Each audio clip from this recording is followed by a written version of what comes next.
Hola, muy buenos días. Les damos la bienvenida a esta última sesión de nuestras octavas jornadas de Latin Rev, las revistas de Ciencias Sociales y Humanidades en el camino de la ciencia abierta, presente y futuro de la cooperación, la transparencia y la solidaridad. Les agradecemos el haberse sumado en esta mañana de hoy, donde vamos a compartir, como ya tuvimos exposiciones, conversatorios, esta vez una modalidad de conferencia de la mano de la doctora Ana María Seto de la UNAM de México. La va a presentar nuestra colega y amiga Carolina de Bolder. Carolina, hemos sido colegas durante muchos años en distintos ámbitos en donde ella se ha desempeñado. Primero la conocí en la biblioteca del docente, luego en el Centro de Documentación del Instituto de Investigaciones Gino Germani de la Universidad de Buenos Aires. Actualmente ella dirige el Centro Argentino de Información Científica y Tecnológica, CAICIT, que depende del CONICET de aquí de Argentina. Carolina es licenciada en Bibliotecología y Documentación por la Universidad Nacional de Mar del Plata e hizo el diploma en Bibliotecología y Ciencias de la Información en la Facultad de Filosofía y Letras de la Universidad de Buenos Aires. Actualmente se encuentra cursando una especialización con la que yo también tengo vinculación, que es de gestión de la información científica y tecnológica en la Universidad Nacional de La Plata. Así que bueno, nuestros caminos constantemente se han ido cruzando. Ella ha participado también en ediciones anteriores de nuestra jornada de Latin Rev. Así que bueno, Carolina, te agradecemos que moderes esta última sesión de la octava jornada y te cedo entonces la palabra para dar inicio. Hola, buenos días a todas y a todos. Bueno, muchas gracias, Ceci, por la presentación. Bueno, estamos acá terminando estas octavas jornadas de Latin Rev. Para mí les agradezco mucho bueno, tanto a vos, Ceci, como a toda la organización de las jornadas por invitarme a moderar esta conferencia de cierre.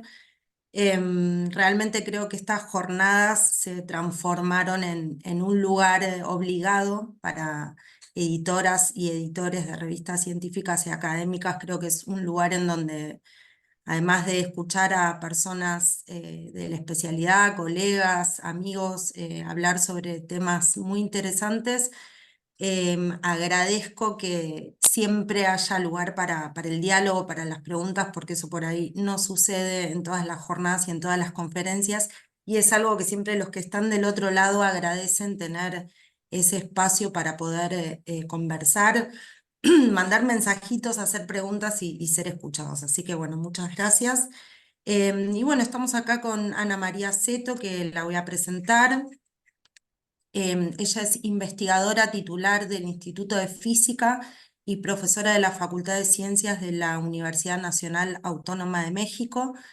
Lleva más de 50 años investigando los fundamentos de la mecánica cuántica. Es presidenta fundadora de la TINDEX, titular de la Cátedra UNESCO sobre Diplomacia y Patrimonio de la Ciencia.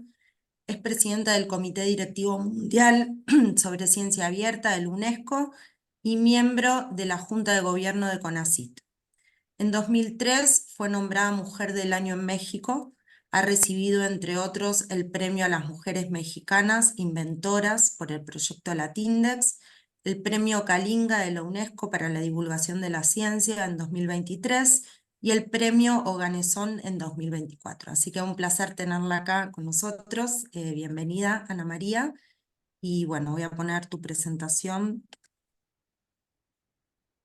Pues aprovecho para saludar a todos los presentes.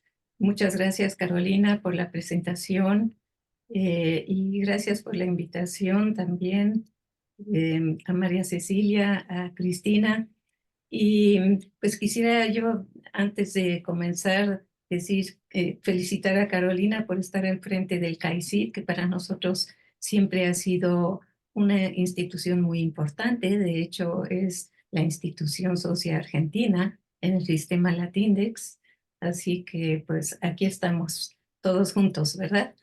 Sí, me han invitado a hablar un poco aquí con los editores sobre los desafíos y las oportunidades que presenta el movimiento de ciencia abierta y agradezco esta oportunidad. Yo espero que haya la ocasión, después de mi plática, de conversar un poco con los asistentes, responder a sus comentarios y a sus preguntas. Así que trataré de no alargar mucho la presentación. Entonces, si pasamos a la primera lámina, primero quisiera yo decir que para mí ha sido interesante escuchar lo que han dicho los editores y otros participantes en las sesiones anteriores. eh, y me llamó la atención, pues me llamaron la atención varios puntos que vi que como que se repetían, y aquí los he anotado porque se ve que representan, digamos, reflejan preocupaciones eh, de los editores o cuando menos llamadas de atención que tienen que ver con la necesidad de mayor visibilidad de sus revistas. Eso fue mencionado por un buen número de los participantes, de darles mayor difusión, el problema del financiamiento y de la sustentabilidad, la necesidad de la profesionalización y de que se tome en cuenta por parte de las instituciones el trabajo que está involucrado en la labor editorial, bueno, otra vez la sustentabilidad de las revistas, cómo se van a financiar, y no solo cómo se van a financiar, sino cómo van a sobrevivir en este medio tan cambiante de la publicación académica, ahora publicación básicamente digital, cuando están surgiendo todos los días nuevas revistas y hay un ambiente bastante competitivo. Está el tema de la indexación y vi que ese es un tema recurrente y que varios editores mencionaron su preocupación por hacer entrar sus revistas a este índice comercial, este Scopus, como que lo ven como a veces siento que casi como un fin en sí mismo de las revistas. Y eso, bueno, me preocupa un poco a mí, pero ya hablaremos de esto posteriormente. Está el tema de la internacionalización, que tiene que ver mucho con la visibilidad, pero también con estas buenas prácticas de ampliar los consejos editoriales, de buscar autores y contribuciones de otros países, de otras regiones del mundo, de utilizar varios idiomas, nuestro propio idioma, pero también el inglés y otros idiomas que se emplean en el mundo y en nuestra región. Y pues hubo toda una sesión dedicada al uso y al impacto de la inteligencia artificial, que me parece que fue muy oportuna. Bueno, se expresaron también otras preocupaciones y pendientes de los editores, pero quería empezar por allí porque siento que algunos de ellos sí, digamos, tocan el tema de la ciencia abierta, pero otros más bien son los temas recurrentes que llevamos pues muchos años, ¿verdad?, en el mundo de la edición de las revistas académicas, batallando con ellos, pero saliendo adelante. Pasamos a la siguiente entonces, y vamos a hablar también de pues la respuesta a esto. Y también llamó la atención en las sesiones anteriores pues la frecuente mención de ciertas respuestas que me parece que apuntan en un sentido muy correcto, que hay un ambiente positivo, constructivo, y yo quisiera felicitar a la red por esto, porque están viendo hacia adelante, ¿verdad? Y viendo cómo enfrentar estos retos. El primero que caracteriza además a nuestra región y donde nosotros pues somos casi punta de lanza y hemos sido de los promotores, es el de adoptar el acceso libre y abierto no comercial, ¿no? Que de hecho existe en la región desde antes de que se llamara acceso abierto, ¿no? Hemos sido los pioneros en esto, ahora se llama acceso abierto diamante, pero antes de que se le pusiera nombre, de que se la bautizara, es lo que hemos practicado siempre. Ahora ya está como más institucionalizado, está bien, porque es muy necesario hacer frente a esta comercialización, sobre todo la comercialización con fines de lucro, que no solamente corrompe el mundo de las revistas, sino el mundo de la producción científica mismo. Está el tema de promover políticas de apoyo a nuestras revistas, que también no es de hoy, es de hace décadas ya, pero pues vamos avanzando y qué bueno.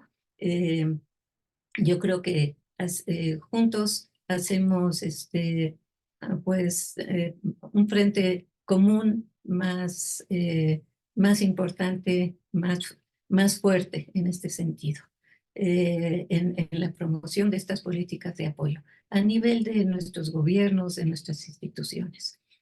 Se habló también de promover la evaluación justa y de distinguir, esto se mencionó creo que fue en la segunda sesión, de distinguir entre calidad e indización. Una cosa es la calidad de las revistas, otra cosa es la calidad de sus contenidos, la calidad editorial, en fin. Pero lo que no podemos hacer y que nuestros medios académicos y nuestros evaluadores deben dejar de hacer es de confundir calidad con factor de impacto y con los indicadores comerciales, ¿no? Que hay que generar indicadores contextualizados, se dijo. Ahí falta una I, contextualizados. Hay que defender el multilingüismo, también se mencionó, que bueno, transitar, esto me gustó mucho, estas últimas tres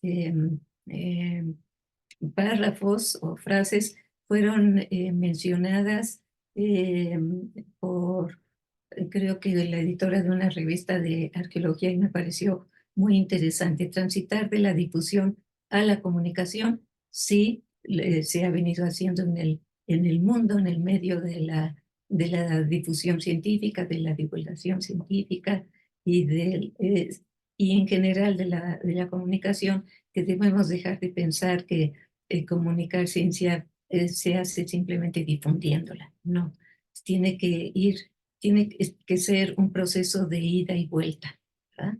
El emplear nuevos canales de comunicación, que está muy relacionado con la anterior y con el hecho de que vivimos ya en el mundo de la comunicación digital, en el ámbito de las revistas académicas, y trascender el ámbito académico. Y esto me lleva precisamente sobre estas tres, sobre todo la última frase, me lleva al tema de la plática de hoy, que tiene que ver con los retos y las oportunidades de la ciencia abierta, porque justamente se trata de eso, de que la ciencia se abra y que trascienda el ámbito académico. Y las revistas tienen que ayudar, ¿verdad? Tienen que ser partícipes de este proceso de apertura de la ciencia. Y hay oportunidades para hacerlo. Veamos entonces, entremos al tema. De hecho, yo empiezo por decir que esto de la ciencia abierta no empezó ayer. Es un proceso que empezó hace tiempo y a mí me gustaría destacar en ese sentido la Conferencia Mundial sobre la Ciencia que organizó la UNESCO junto con con el Consejo Internacional para la Ciencia en 1999, bajo la dirección general de Federico Mayor. Federico Mayor se había propuesto que la última conferencia mundial del siglo XX fuera dedicada a la ciencia y por eso se organizó esta gran conferencia mundial que implicó importantes reuniones regionales y nacionales sobre todo las reuniones regionales de consulta resultaron espacios muy propicios para los debates entre científicos y no científicos sobre la necesidad de que la ciencia y los científicos se abrieran y que establecieran un compromiso social. Se llamó un nuevo compromiso social, pero pues en realidad era un compromiso social. Incluso va en el título de la conferencia y de las memorias que después editamos con todos los materiales. Y en particular, quisiera mencionar la declaración que fue emitida y aprobada por la Conferencia General de la UNESCO, o sea, por todos los Estados miembros, y también por la Asamblea General del Consejo Internacional para la Ciencia.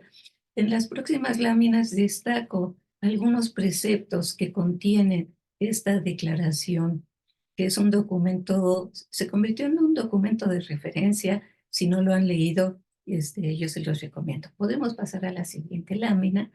Aquí hay algunas de los extractos del texto de esta declaración sobre la ciencia y el uso del saber científico y de un documento anexo que se llama Fundamentos para la Acción. Fíjense ustedes cómo aquí ya hay indicios de la necesidad de apertura de la ciencia. Se dice, la ciencia internacional se ha de fundar en la pluralidad y diversidad de lo que todos los países pueden aportar. No solamente los países más desarrollados, no solamente Europa, Estados Unidos, etcétera. Todos los países del mundo. Todos los seres humanos tienen derecho a participar en la ciencia. Y la creciente participación de todos los sectores de la sociedad supone una revisión sistémica de la ciencia. Sistémica, como sistema, la ciencia como sistema. También se apunta ahí que los mecanismos normativos y decisorios del conjunto de la ciencia se van a ver afectados inevitablemente si se atiende a lo anterior, a esta revisión. Se dice que la ciencia moderna no es la única forma del conocimiento, y estamos hablando de 1999, y que, por lo tanto, un vínculo más estrecho entre la ciencia y los otros sistemas de conocimiento debe hacerse y que resultará provechoso para todos. En la siguiente lámina.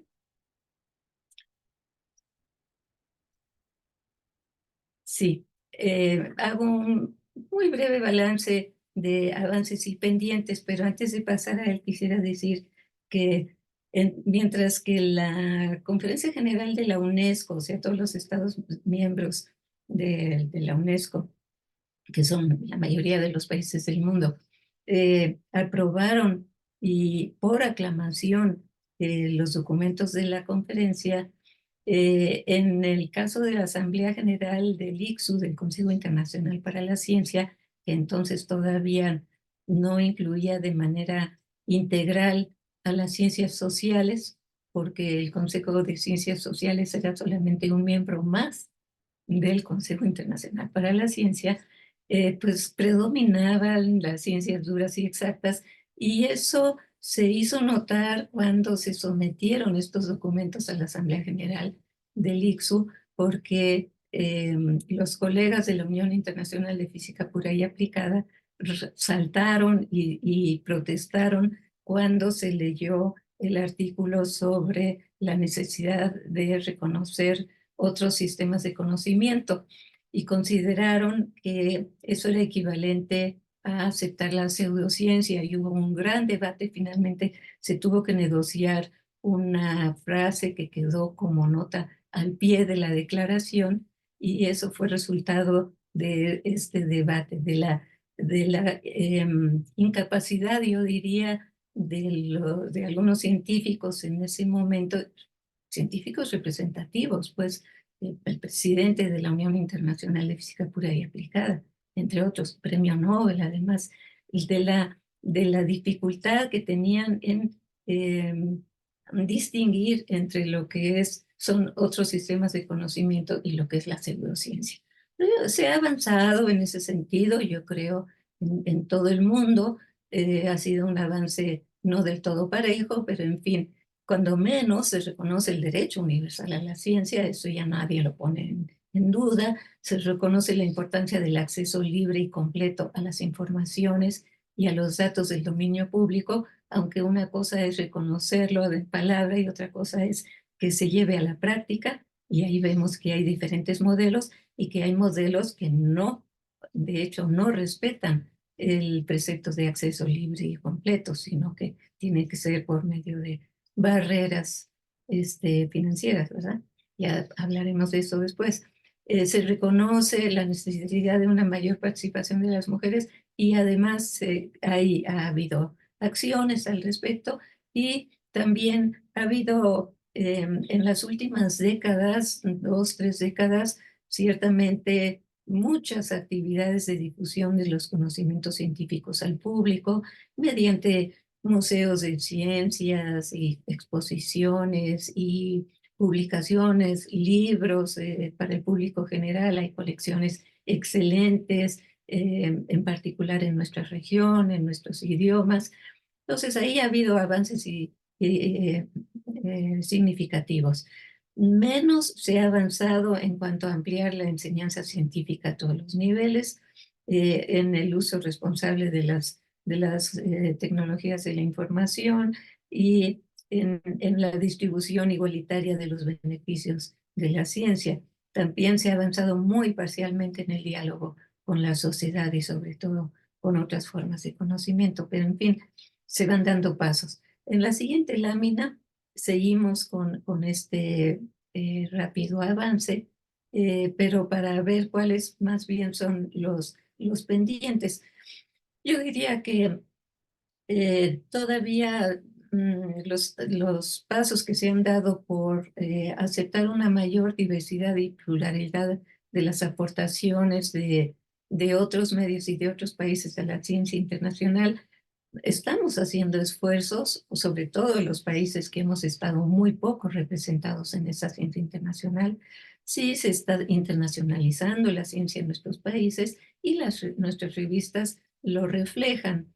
Pero hay que tener cuidado porque esto no significa y no debe significar simplemente que nos adaptamos y adoptamos las normas y las formas de trabajar y de publicar que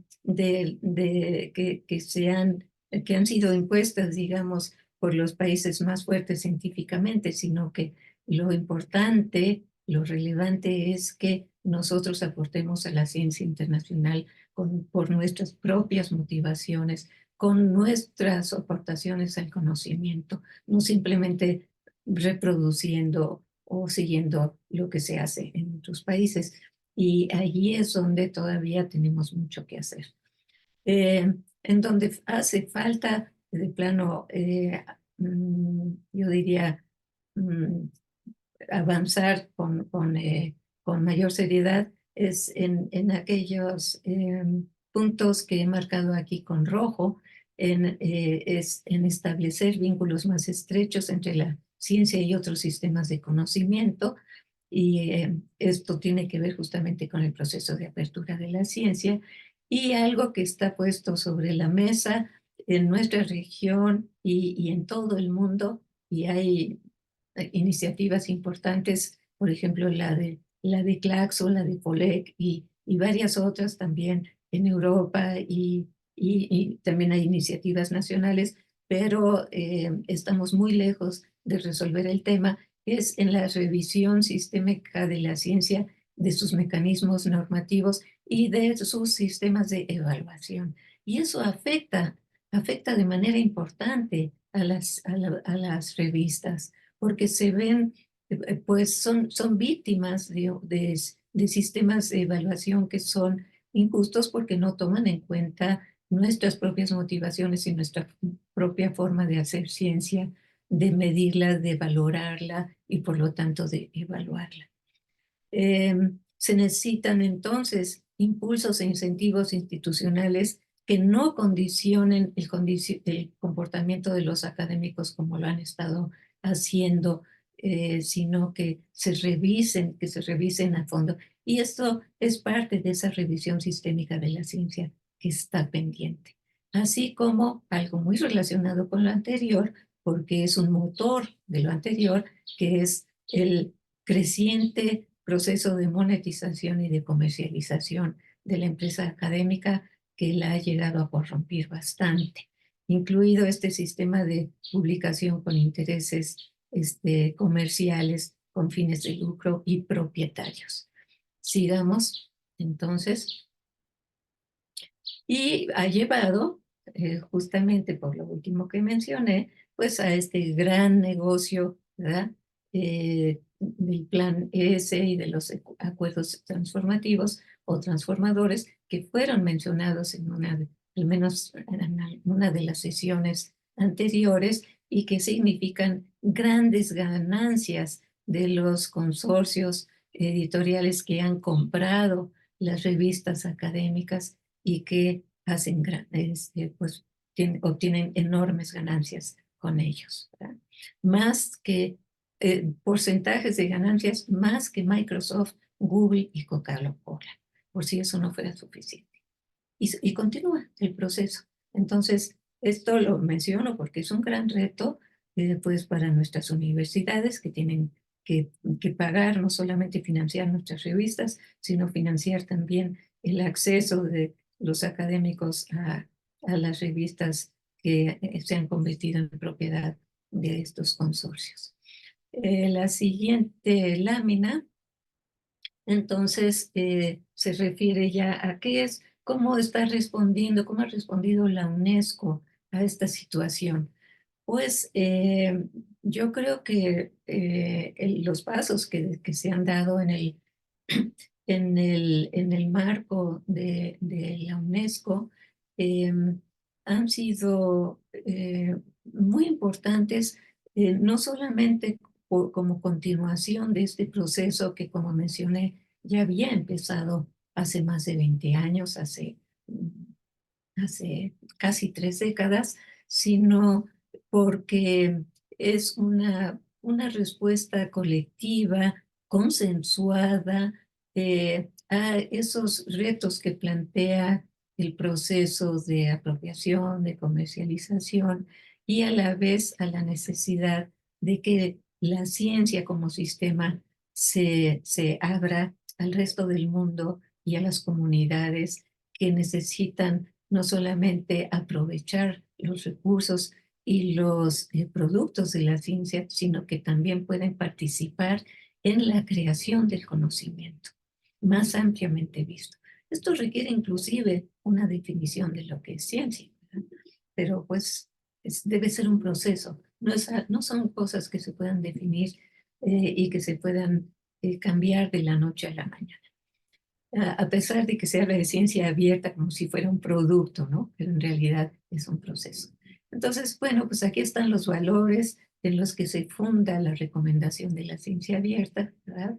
Y los principios también, que son muy importantes porque son los que norman todas las actividades que emanan de la UNESCO.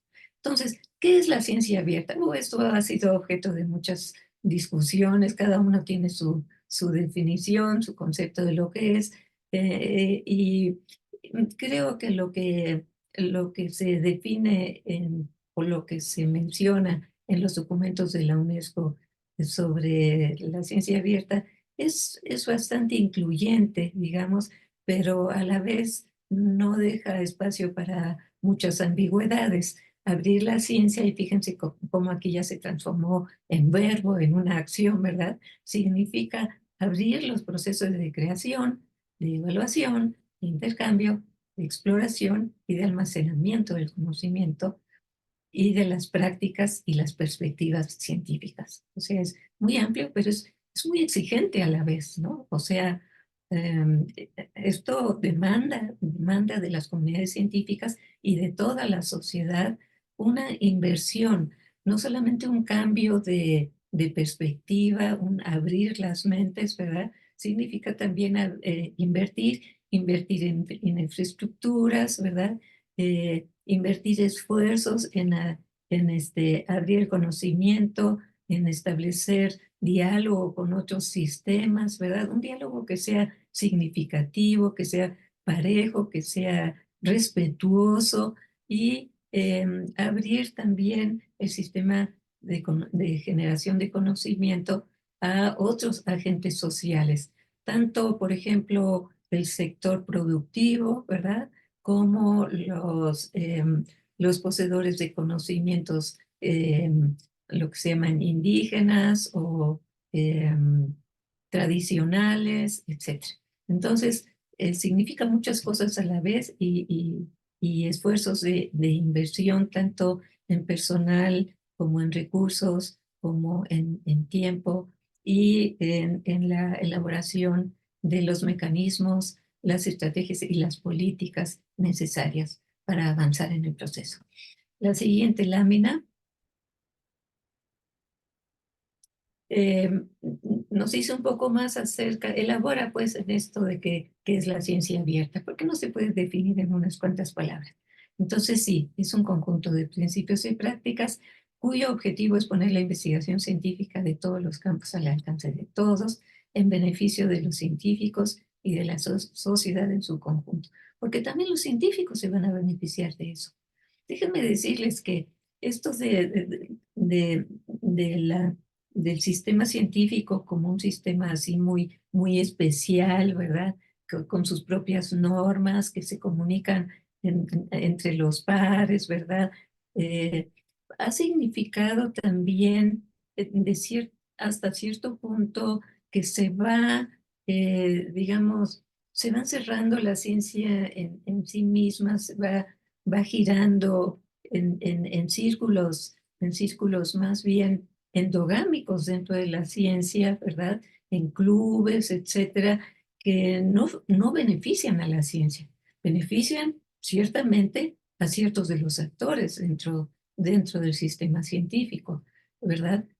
Porque les da prestigio, los científicos, los pares se citan más unos a otros, ¿verdad? Entonces pertenecer a estos círculos, pues les aporta no solamente un beneficio en términos de reconocimiento, de prestigio, sino incluso beneficios económicos. Pero esta situación y el que haya colegas científicos que hayan caído pues, en este círculo vicioso no ha sido benéfico para la ciencia y hay estudios ya que demuestran que la ciencia se va estancando, que no va dando lugar realmente a nuevo conocimiento, nuevas teorías y avances científicos más profundos, como los que sí se dieron, por ejemplo, en los siglos XIX, principios del siglo XX. Entonces, la ciencia, desde ese punto de vista, no está en su mejor momento, a pesar de que se está publicando mucho más, ¿verdad? En buena medida por la presión por publicar, ¿verdad? Eso no ha significado un avance real en términos de nuevo conocimiento teórico, de nueva ciencia. Entonces, la apertura de la ciencia también debe ir en beneficio de la ciencia misma y de sus actores. La ciencia abierta consiste en garantizar no solo que el conocimiento sea accesible, sino también que la producción de ese conocimiento sea más inclusiva, equitativa y sostenible. Todos participen. Y significa, y estas dos últimas frases, aquí se recorrió el texto, significan aquí estas dos últimas frases las tomé de lo que dijo una de las participantes en un panel anterior. Significa movilizar el conocimiento, me gustó mucho esto, y de hacer ciencia con y para la sociedad. La siguiente lámina.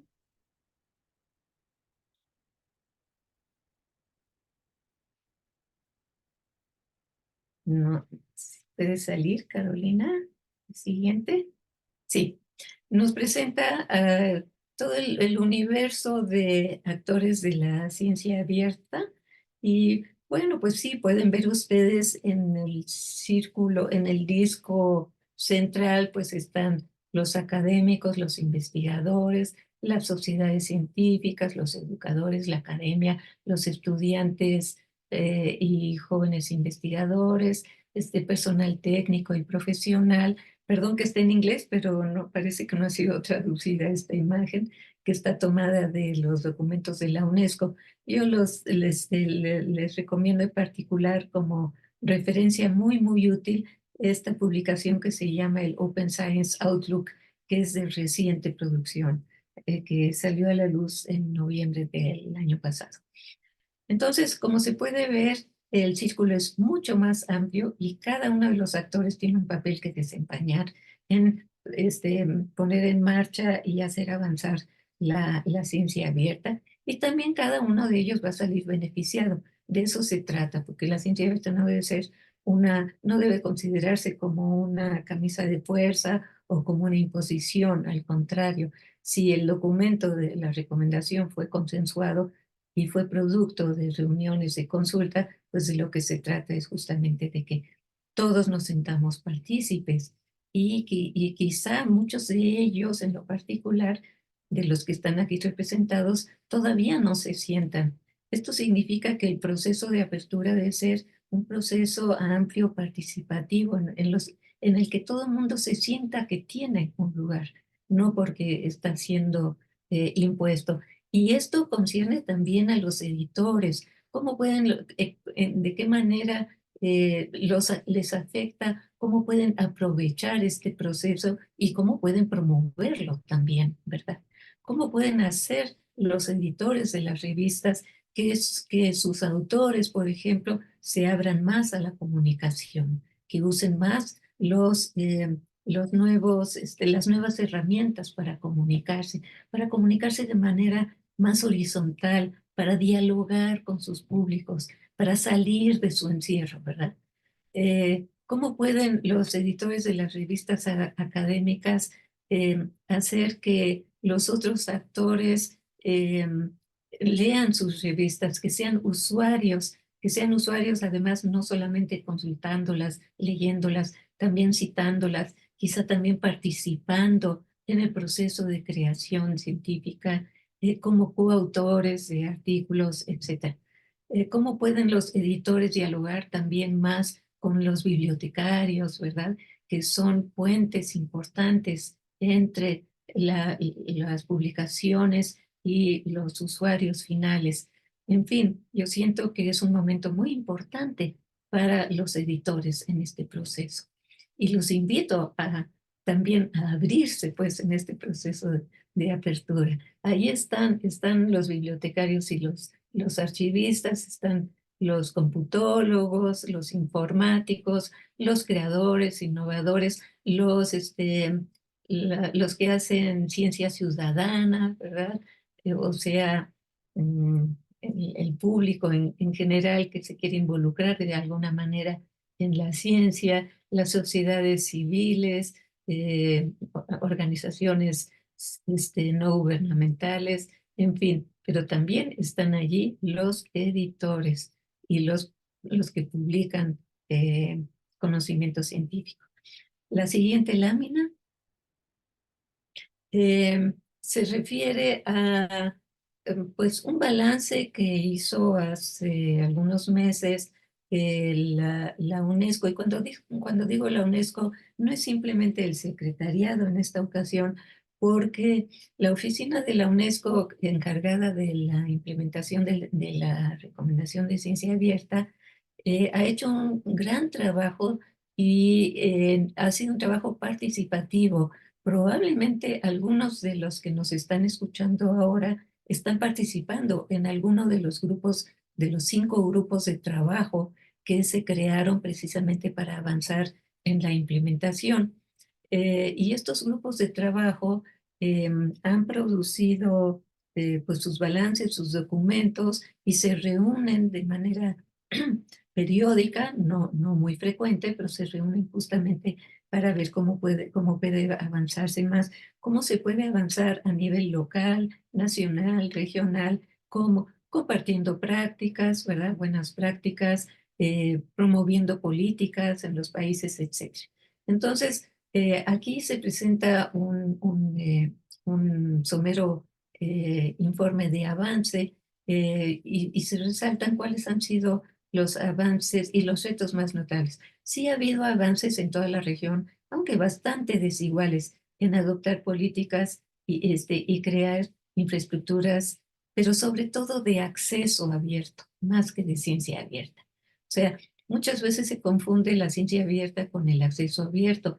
Y no es eso así, yo creo que ha quedado claro de las láminas anteriores que ciencia abierta es mucho más que simplemente dar acceso al conocimiento, ¿no?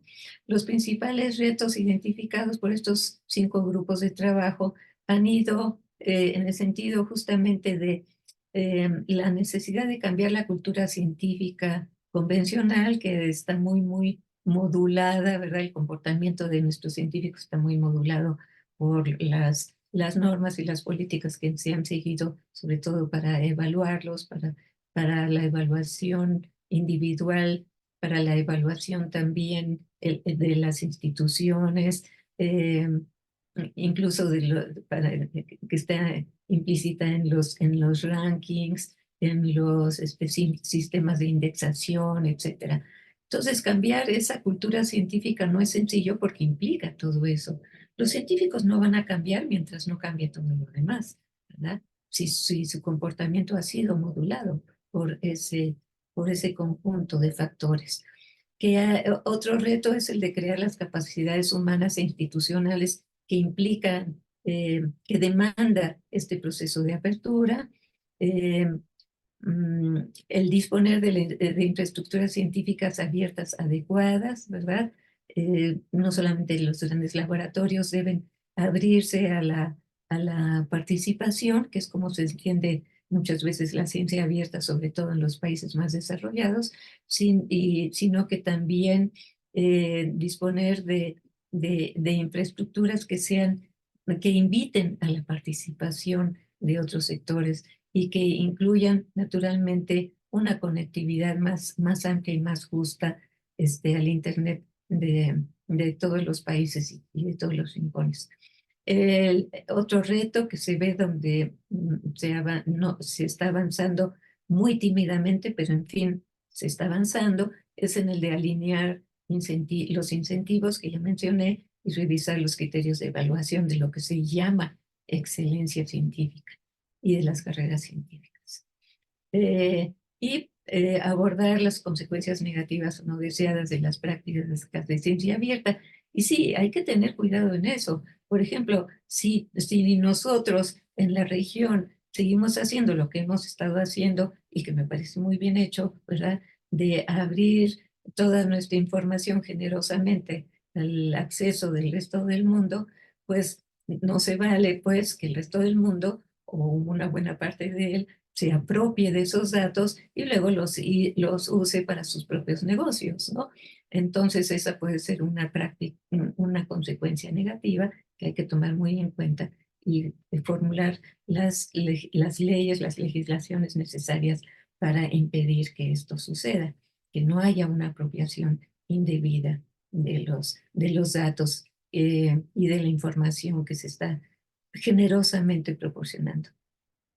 Y yo agregué uno que no fue identificado explícitamente por los grupos de trabajo, pero que también me parece que es un reto, un pendiente, ¿verdad? Que es el de prescindir de modelos empresariales con ánimos de lucro que agravan y han estado agravando y profundizando las desigualdades y que son contrarios a los principios y a los valores de la UNESCO y de la ciencia abierta. Pasamos a la siguiente. Pero bueno, pues en nuestra región, como ya he mencionado, hay ciertos factores que favorecen este proceso de apertura de la ciencia y es justamente el que para nosotros siempre la ciencia ha sido un bien común y debe seguir siendo así, y lo que tenemos que hacer es que sea así en el resto del mundo, que no se apropie. Que también en la región, y eso es positivo, varios países y varias instituciones han adoptado políticas de acceso libre y abierto.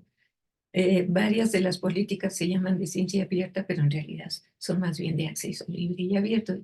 Hay que dar el paso a la ciencia abierta, pero en fin, es parte del proceso. Un factor muy favorable las comunidades de otras regiones miran yo diría con respeto, a veces hasta con cierta envidia y con curiosidad a nuestra región por el hecho de que aquí la edición de las revistas es mayoritariamente,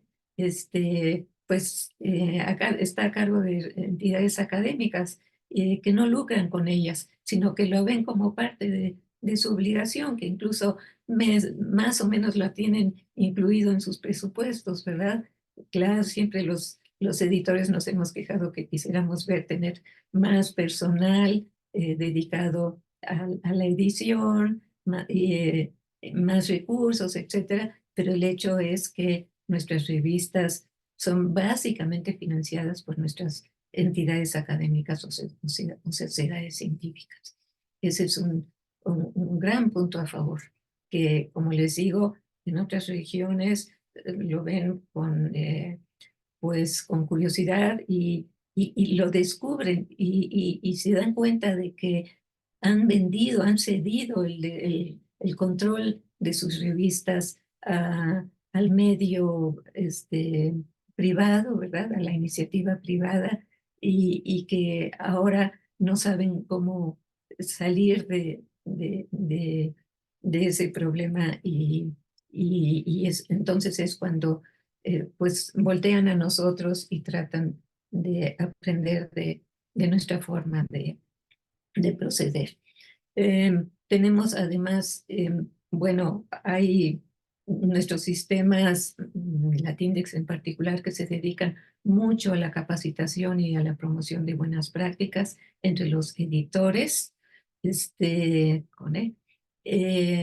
Y pues estamos abiertos a eso y creo que los editores están agradecidos además con ello, porque ha significado un mejoramiento de la calidad de las revistas y por lo tanto un mejor posicionamiento de ellas, ¿verdad? El liderazgo en el movimiento de ciencia abierta, de hecho la persona que estuvo al frente de la redacción de la recomendación proviene de la región, ¿verdad? Pues es de Argentina, nada menos, ¿no? El inicio, y ahora estamos, bueno, yo estoy al frente ahora del comité directivo, y el inicio de reformas a la evaluación de la investigación, sobre todo por el trabajo que hace Claxo en el área de ciencias sociales y humanidades, aunque esas reformas todavía no llegan a penetrar el ámbito de las revistas de ciencias naturales y exactas como uno quisiera, como pienso que debería suceder justamente para que avancemos más parejo en el proceso. Pero bueno, eso no les preocupa a ustedes en particular, pero sí a nosotros los que estamos más bien del lado de estas ciencias, ¿no? Y luego, algo que es muy de destacar es que más que en cualquier otra región del mundo, estos diferentes sistemas de información, de revistas, las redes, etcétera, ya han ido conformando todo un ecosistema distribuido, ¿verdad? No solamente de acceso a las publicaciones científicas, sino de información sobre ellas, de servicios, de capacitación, etcétera. Paso a la siguiente lámina. Y vamos a terminar ya pronto, justamente mostrando, bueno, así a grandes rasgos, la mayor, digamos, los mayores componentes de estos sistemas, ¿no? Donde están también no solamente el LatinRev y el CRA, que es el Consejo de las revistas científicas y académicas de mi propia universidad, que tiene ya un impacto no solamente dentro de la UNAM, sino a nivel nacional y hasta cierto punto regional, sino que se han creado muchas redes locales, nacionales, de editores de revistas. Eso es buenísimo, porque se va conformando así este gran ecosistema que funciona de manera orgánica, que no más que competir unos con otros, lo que hacen es complementarse jugar roles complementarios y por eso se puede hablar de un ecosistema. Paso a la siguiente porque se me está acabando el tiempo.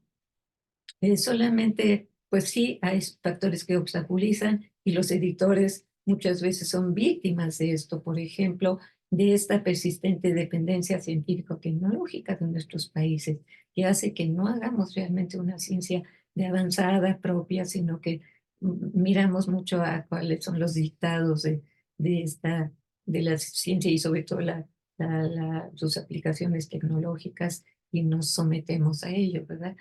Y junto con esto, pues la debilidad de inercia de nuestros sistemas también educativos, no solamente los académicos, y la falta de inversión en infraestructura, falta de inversión en ciencia, que es un gran pendiente de los países de la región. Y a nivel internacional, pues sí, hay factores que obstaculizan, que impiden que avancemos, que es el creciente control de los medios tradicionales de comunicación y de las redes, ¿verdad? Por empresas privadas, cosa que ya mencioné, la frustración y búsqueda de soluciones extremas ante las fallas de la democracia y que da lugar de repente a, bueno, incluso a sorpresas a nivel de elecciones, ¿verdad? Nacionales, etcétera. Y eso es pues producto de esa frustración y de búsqueda de soluciones extremas que también impacta en el sistema científico.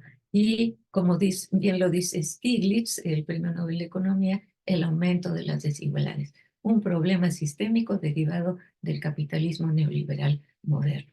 Y bueno, pues son cosas que nosotros no podemos cambiar solos, pero sí podemos de alguna manera contribuir al cambio desde nuestra propia trinchera, ya sea como científicos, creadores de conocimiento, ya sea como editores de revistas, todos podemos aportar.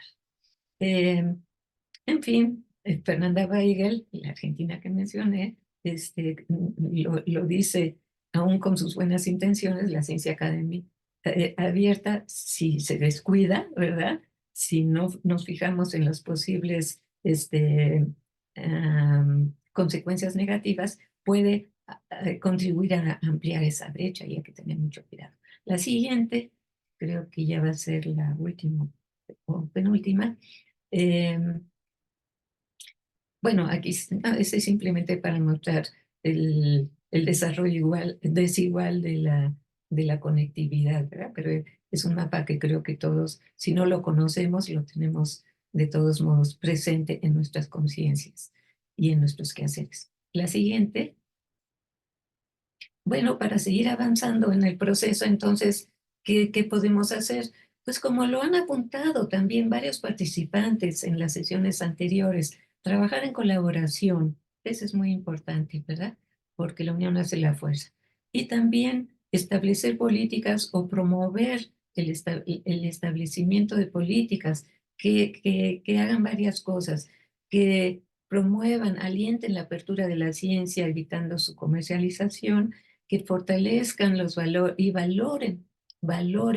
Antes de evaluar hay que valorar, que fortalezcan y valoren las revistas editadas por nosotros en nuestros países, por las entidades académicas sin fines de lucro, no las revistas comerciales que están apareciendo, que son espurias, ¿verdad? Pues eso solo son consecuencia de que quieren seguir también, que quieren hacer también su negocito, que promuevan la calidad de la investigación y formas alternativas de reconocerla, de evaluarla y por lo tanto de evaluarla, pero como una consecuencia de lo anterior.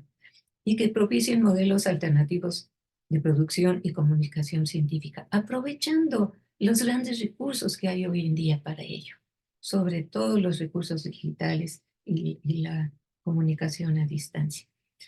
En fin, modelos más equitativos, más igualitarios, colaborativos, descentralizados, que abran espacios para que dialoguen con otras voces, como lo dice Elisa Martinovich, otra destacada argentina. Creo que aquí termino y solamente les paso una breve bibliografía. Muchas gracias. Bueno, muchas gracias, Ana María, por tu presentación. Vamos, te voy a hacer dos preguntas mías antes de pasar a las preguntas que me fueron pasando. Una la voy a juntar con una pregunta de Cecilia también, pero vos mencionabas entre los pendientes al principio de tu presentación, Sí. que me gustó que hayas recopilado algunos pendientes de otras charlas que se fueron dando previa a esta. Mencionaste, bueno, la difusión, la visibilidad, la profesionalización, la indexación, la internalización. Y para mí, bueno, uno de los enunciados principales fue el tema del financiamiento y de la sustentabilidad, que siempre es algo que nos preocupa a las editoras y a los editores. Ujú. Y en cuanto a esto, yo quería mencionar que nosotros acá en Argentina, en octubre del año pasado, tuvimos el anuncio de un programa, el programa Diamante, que fue anunciado por el Ministerio de Ciencia y Tecnología de ese momento, que la verdad es que recibimos esa noticia con mucho entusiasmo y con mucha expectativa porque es una deuda que sentimos que hay hacia el sector de las revistas. Siempre hubo bastante apoyo a los repositorios, por ahí sabía, pero no tanto a las revistas. Y con este programa Diamante, que era justamente para fortalecer a las publicaciones periódicas, se esperaba, y hablo en pasado porque lamentablemente con el cambio de gobierno esto quedó trunco, no sabemos qué va a pasar, pero bueno, la idea de este programa era acompañar a las revistas con dinero y con recursos, y iba de la mano de las políticas de ciencia abierta en nuestro país. Entonces, yo te quería preguntar si conoces alguna iniciativa similar a este programa en otros países, en México o en otros países, que nos puedas comentar. Y la segunda pregunta te la junto, es respecto a este proceso de apertura de la ciencia. ¿Cuál sería para vos el rol específico y concreto que tienen que cumplir los editores y las editoras? O sea, ahí vimos en esa diapositiva circular que hay un montón de actores involucrados. ¿Qué es lo que nos toca a las editoras y los editores en particular? ¿Qué podemos hacer para dentro de las revistas para favorecer este proceso? Sí, bueno, muy bien. Buenísimas preguntas. Voy a tratar de ser breve para no tomar más tiempo de lo debido. La primera, hay que tener muchísimo cuidado con esos programas que siempre son eventuales y temporales de externos de financiación a las revistas. Políticas van y políticas vienen en nuestros países. Es una característica, ni modo. Así funcionamos, ¿no? Así funcionan nuestros gobiernos. Entonces, puede haber de repente, pues sí, un ministerio, un sitio, lo que sea, que diga, pues vamos a crear un programa para financiar las revistas, las financian por 3 años, por 2 años, lo que sea, después se acaba y las revistas se quedan sin la financiación. Para mí, lo ideal es que las instituciones que deciden crear una revista sepan que les toca mantenerla y sostenerla, que es parte de su tarea, que es parte de su actividad, que lo hacen por interés y que entonces debe quedar reflejado en su presupuesto. Y que el financiamiento externo que uno ocasionalmente busque mediante algún proyecto sea para algo muy puntual, como llevar la revista a otra plataforma, convertirla en, por ejemplo, al pasar de papel a electrónica. Todo eso significa inversiones puntuales, necesarias, ¿verdad? Para dar pasos concretos, pero no que los editores sepan que esos financiamientos externos nunca son permanentes. Lo único que puede llegar a ser permanente, y hay que luchar por ello, son los programas de las propias instituciones que crean las revistas. Lo otro significa siempre un riesgo.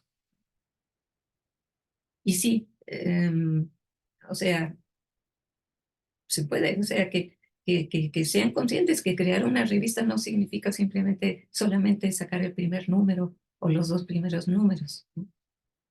Debe ser parte del plan de trabajo, del plan de acción de la institución y tener el presupuesto correspondiente.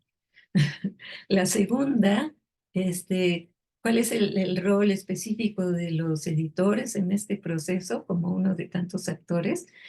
Pues como mencioné brevemente, o sea, yo creo que los editores mismos lo van a ir encontrando, depende mucho del contexto, depende de la revista. Yo creo que en ciencias sociales y humanidades es más fácil que se dé, ¿no? Por ejemplo, desde crear una revista que, que involucre también a otros creadores de conocimiento, que colaboren con los científicos más establecidos, o sea que una revista que invite pues a ese diálogo entre creadores de conocimiento, que quizá puede ser, pero yo me puedo imaginar que en ciertas áreas, en geografía, en antropología, en sociología, esto se puede dar, ¿no? Pero se necesita, pues, un cuerpo editorial que esté dispuesto a dar ese paso, ¿no? Porque es meterse en un campo quizá inexplorado. Y ahí el editor no puede trabajar solo, sino que tiene que trabajar en conjunto con, pues, el medio, digamos, de creación de conocimiento que pudiera dar ese paso. Eso puede sonar quizá muy aventurado en este momento, pero lo lanzo como idea.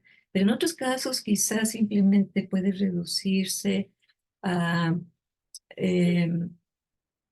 pues, invitar a ciertos autores, por ejemplo, a artículos de revisión o artículos más de fondo, que toquen áreas o disciplinas que signifiquen más, que vayan más hacia, en el camino de apertura de la ciencia, ¿no?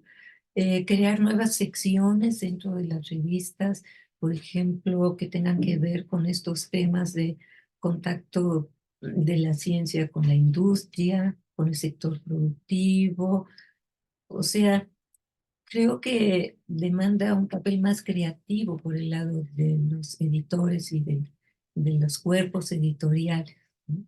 Y naturalmente emplear mm, también de manera más creativa los recursos y las herramientas digitales que hay hoy en día y que permiten esa comunicación más horizontal, ¿verdad? Y comunicación entre sectores, con retroactividad, con eh, comunicación en los dos sentidos. Es cuestión de que, pues, de ponerse más creativos quizá, de ver si en otros ámbitos hay ya cosas que estén funcionando, que sirvan de inspiración, no quiero decir copiar, pero que sí sirvan de modelo, o explorar también se vale, ¿no? Ujú. Bueno, muchas gracias por las respuestas. Les voy a mencionar, bueno, estamos teniendo en este momento más de 70 personas conectadas de diferentes países. Hay gente de Cuba, de Brasil, de Paraguay, de Perú, de Costa Rica, de México, República Dominicana, Venezuela y de Argentina. Tenemos colegas que nos están acompañando de Santa Fe, de La Rioja, de Tucumán, de Chaco, de la provincia de Buenos Aires, de la ciudad de Buenos Aires, de Santa Fe, de San Juan de Salta, así que bueno, gracias por estar ahí del otro lado. Bueno, y voy a seguir comunicándote algunas preguntas que nos dejaron por acá. Em, a ver, voy a ir más para arriba. Acá estamos. ¿Qué perspectivas hay de superar los acuerdos transformativos y planes como el Plan S? Y te sumo otras y bueno, vamos juntando a dos. Sí, mejor Eh, sí. ¿Cuáles son las acciones posibles, además de las declaraciones de organismos internacionales u otros, para avanzar en el camino de la ciencia abierta? Sí, bueno, pues las dos están relacionadas. Contestando a esta última, de hecho, justamente el valor de la acción de la UNESCO, del secretariado en esta ocasión, es que están siguiendo muy de cerca, realmente muy de cerca, el proceso de implementación, monitoreándolo, recogiendo las buenas prácticas de los países o de aquellos núcleos en donde se está avanzando, dándolos a conocer. O sea, yo los invito realmente a visitar la página de la UNESCO, la plataforma donde están estos documentos, y no conozco otras de las declaraciones, digamos, o de los documentos emanados de la Conferencia General de la UNESCO que goce de tanta atención, ¿no? Si realmente se está buscando que el documento no sea letra muerta, sino que se vaya avanzando de manera, además, no como una camisa de fuerza, eso no es la recomendación, sino que de manera contextualizada. ¿Qué es lo que puede hacerse en cada país? Que la gente se sienta partícipe, que se sienta que está formando parte del proceso, que no es una imposición, sino que está contribuyendo a que esto se dé, ¿no? Y esto pues significa cambios, pasos a todos los niveles, que tiene que haber nuevas políticas, pero la política no es algo que se dicta desde arriba, sino que en la medida de lo posible, tiene que haber un proceso participativo y que sea consensuada, porque si no la gente, si no, pues se queda ahí en el papel y no se aplica, ¿no? Entonces, así como la recomendación, si se está implementando, pues también esas políticas deben implementarse, y eso significa que tiene que haber un proceso que lleve a su adopción, que no sea simplemente un dictado que después se queda ahí en el cajón. Entonces, eso es para responder a las dos preguntas brevemente. Bueno, excelente. Em, te comento otras preguntas. En el caso de México, ¿qué tipo de acciones en el último tiempo se han realizado para respaldar esta filosofía de ciencia abierta y qué otras experiencias nos puedes compartir? Y después otra pregunta, muchos países han desarrollado el acceso abierto. ¿Cuál es, en su opinión, lo que permitiría a estos países dar el salto hacia la ciencia abierta? Sí, muchas gracias por las preguntas, porque sí permite ahondar en la distinción entre acceso abierto y ciencia abierta. En México se había avanzado bastante en el sentido de acceso abierto. Bueno, mi propia universidad produce 180 revistas académicas de buena calidad. Eso para una sola universidad pues es bastante considerable. Las tiene todas en una plataforma. Hay una oficina central de la universidad en la Dirección de Publicaciones, que atiende a las necesidades de esas revistas y que ha creado la red de revistas científicas y académicas, y entonces imparten seminarios buenísimos. Yo se los recomiendo porque se aprende muchísimo como editores, ¿no? La RCAA, busquen sus seminarios. Ya sé que ustedes también tienen seminarios, pero pues pueden compartir, ¿no? O pueden invitarse mutuamente o lo que sea. Entonces, en acceso abierto y en hacerlo una realidad y en sostenerlo, y en hacerlo más visible y que se valore y todo, se ha avanzado, pero no así en políticas de ciencia abierta. Bueno, a nivel de comunidad yo siento que hay círculos que todavía no- ni siquiera la toman en cuenta, o no, como que les es algo ajeno, es la verdad. Pero sí hay ejemplos que han avanzado, y en particular quisiera referirme como un caso concreto a los programas nacionales estratégicos que fueron eh, lanzados e implementados y que son financiados también por el Consejo Nacional de Ciencias, Humanidades y Tecnología de nuestro país, porque son programas que invitan a la formulación e implementación de proyectos participativos, donde participan miembros de la comunidad científica, digamos, académica establecida, con actores de las comunidades. Naturalmente, la comunidad se define en función del proyecto y de los objetivos, ¿no?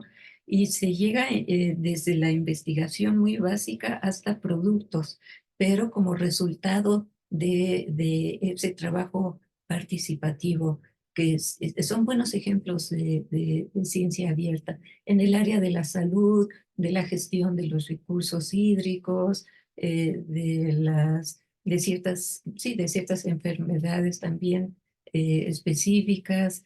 En fin, lo pueden ver en el área educativa también. Entonces, ese es un ejemplo, los programas nacionales estratégicos del CONACYT.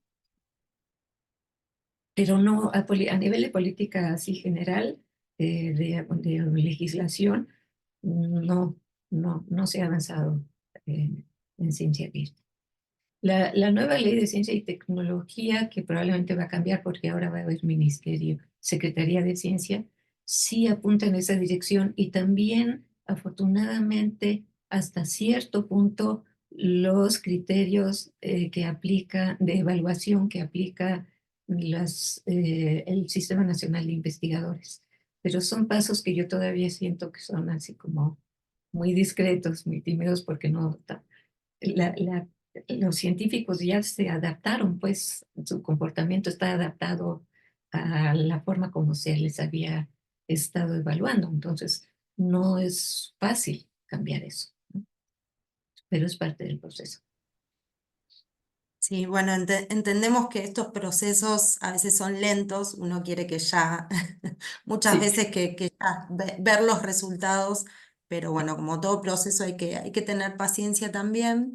sí. Hay una pregunta que dice, bueno, desde tu punto de vista, Ana María, ¿cómo se podría sustentar este modelo de ciencia abierta si solo pensás que con el apoyo de los gobiernos, o sea, un financiamiento y de un acompañamiento de los estados, o también involucrando desarrollos científicos y tecnológicos y con participación de los sectores privados? Sí, esto último es sumamente importante. Esa es la vía. Ahora, no hay un solo modelo de ciencia abierta. Eso es lo bueno. O sea, mm, diferentes regiones, diferentes países van a adoptar y van a ir adoptando sus propios, digamos, modelos, ¿no? Porque depende mucho, por ejemplo, hay varios de nuestros países que tienen comunidades indígenas muy importantes, que no solamente han producido conocimiento, que siguen produciéndolo, que son poseedores de ese conocimiento y que muchas veces es conocimiento que es fundamental para el sustento, no solamente de las propias comunidades, sino para la sustentabilidad de la región, ¿no? Que son importantes, por ejemplo, para eh, problemas de medio ambiente, cambio climático, etcétera. Entonces, el modelo que se adopte en estos países de ciencia abierta tiene que tomar eso en cuenta, que quizá no es tan importante en los países donde esas comunidades ya juegan un papel mucho menor, países de Europa, en otros lados, ¿no? Entonces, pero como dijiste al final de la pregunta, sí, hay que tomar en cuenta el sector productivo, el sector privado, las instituciones educativas, porque como significa también incorporar más la ciencia de manera natural y orgánica como parte del sistema educativo, de los currículos. O sea, que la ciencia se vuelva algo más natural, que todo el mundo sienta que de alguna forma puede crear conocimiento, porque eso es lo que nos permite avanzar juntos. Y usarlo también, porque en América Latina probablemente hemos estado ya más, mm, más capacitados para crear conocimiento, porque es lo que se nos ha este, mm, impulsado en las últimas décadas, que a aprovecharlo. Muchas veces creamos conocimiento, lo publicamos y ahí nos quedamos contentos, ya se nos va a tomar en cuenta, pero ¿quién está aprovechando ese conocimiento? Entonces, también ese es un punto débil de nuestra región que yo creo que como parte de nuestro modelo de ciencia abierta hay que tratar de abordarlo. Ya solamente tendría yo tiempo para una o dos preguntas más, porque debo, Sí, ahí queda una última pregunta acá de sí. una persona, un oyente, que dice, me gustaría que la doctora Seto subrayara el tema de la preocupación por indexar en Scopus. Ya sabía que iba a ser. Pues sí, Que pues es que es una preocupación, debo decir, que no todos los editores, sino todas las editoras de revista tienen. Algunos sí, creo, por lo menos yo hablo de acá Argentina, ¿no? Que es el ámbito que sí, más conozco, no todos tienen como horizonte Scopus, hay muchos que no quieren llegar a Scopus y que optan por otros sistemas más abiertos, más abiertos y más por ahí regionales, pero sí es verdad que hay como una zanahoria ahí en Scopus que a sí, muchos les interesa llegar y mucho, bueno, hay mucha confusión respecto a eso, así que está bueno por ampliar este tema. sí. Y qué bueno que dices zanahoria, porque justamente representa la zanahoria y el garrote, ¿no? Ese es el... Pero bueno, por eso hemos creado estos sistemas alternativos, porque son más propios de la región y porque necesitaban, nuestras revistas necesitaban ese espacio, ¿no? Y qué bueno que lo tengamos. Hay otras regiones del mundo que no los tienen, ¿no? Entonces, bueno, usemos esas alternativas, promovámoslas, desarrollémoslas, porque no se trata de ponernos al Sansón con las patadas, como dicen, ¿no? Es decir, Scopus es malo y ahora hay que echarlo abajo. No, no lo vamos a hacer, no, ni lo lograríamos. No seamos, no somos tontos, ¿no? No lo somos. Yo creo que se ha procedido con inteligencia pero sí necesitamos ser conscientes de que hay que avanzar en ese camino porque es la mejor alternativa y no es una cosa contra otra, sino que estamos abriendo con ello nuevos espacios y en el proceso de apertura de la ciencia es bueno contar con esos espacios del multilingüismo, de espacios para creación de otro tipo de conocimiento, etcétera. Y con eso vamos penetrando también el medio internacional con nuestras aportaciones. Es también nuestra aportación a la ciencia.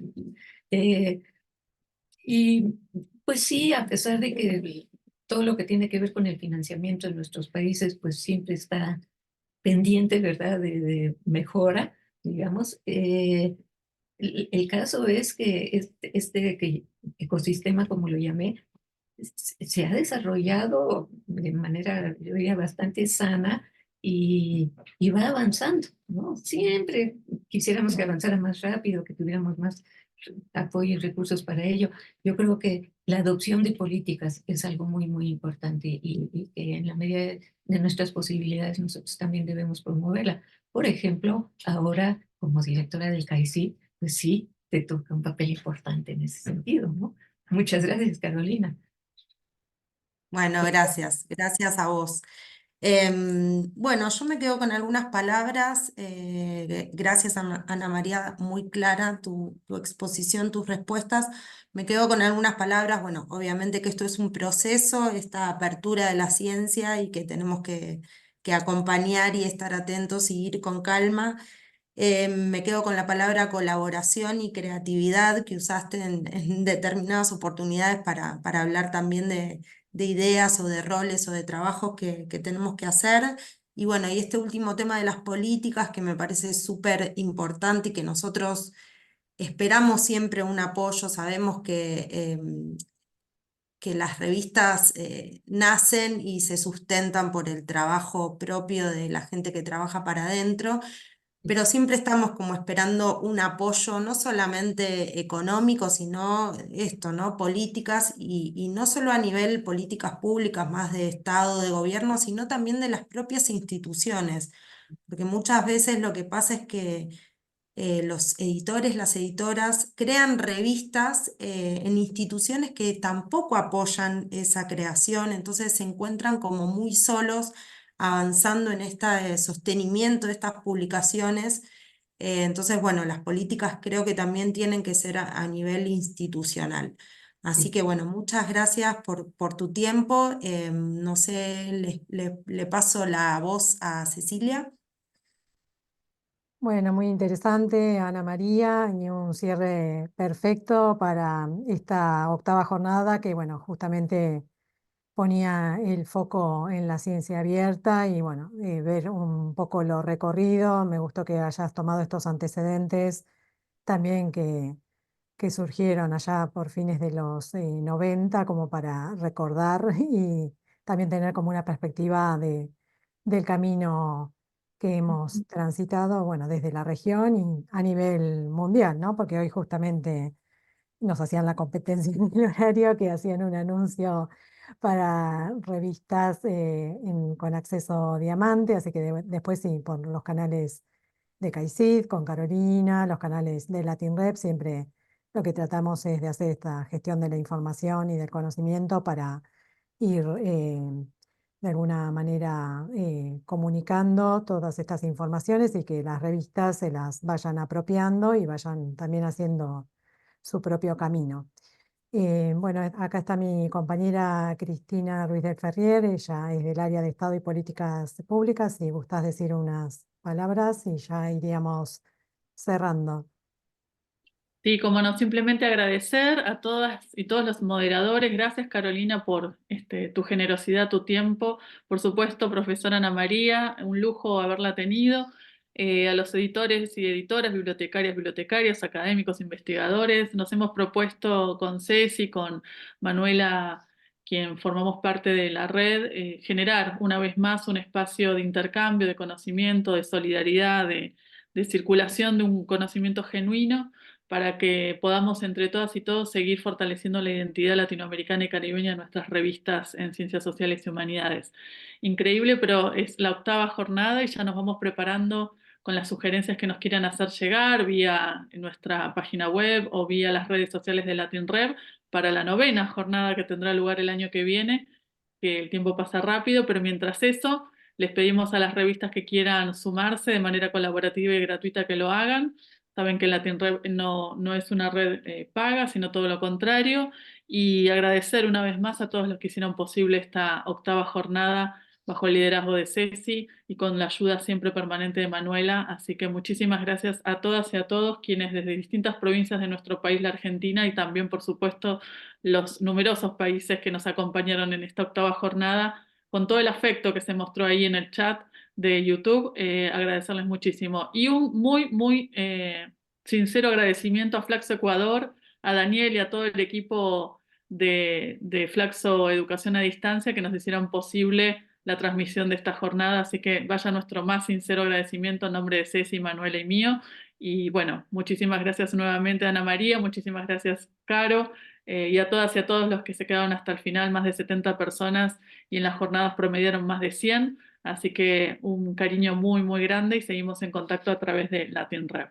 Ceci. Bueno, sí, preparándonos para la 9ª, si nos van por ahí comentando posibles intereses o líneas de trabajo, este panel que armamos con las revistas para que tengan una participación más activa, nos parece que funciona bien, así que seguramente incluiremos uno en la jornada de 2025, pero bueno, a veces las jornadas las armamos con las preocupaciones que vamos recogiendo con colegas, pero también está bueno que como hay tan diversos países que participan de LatinRev, nos hagan llegar sus propuestas y bueno, podamos armar una linda jornada también productiva y que nos alimente, digamos, para el trabajo cotidiano que hacemos en nuestras revistas académicas y científicas. Así que bueno, nos estamos comunicando por los canales que les fuimos proporcionando y será hasta pronto. Muchas gracias. Chau, chau.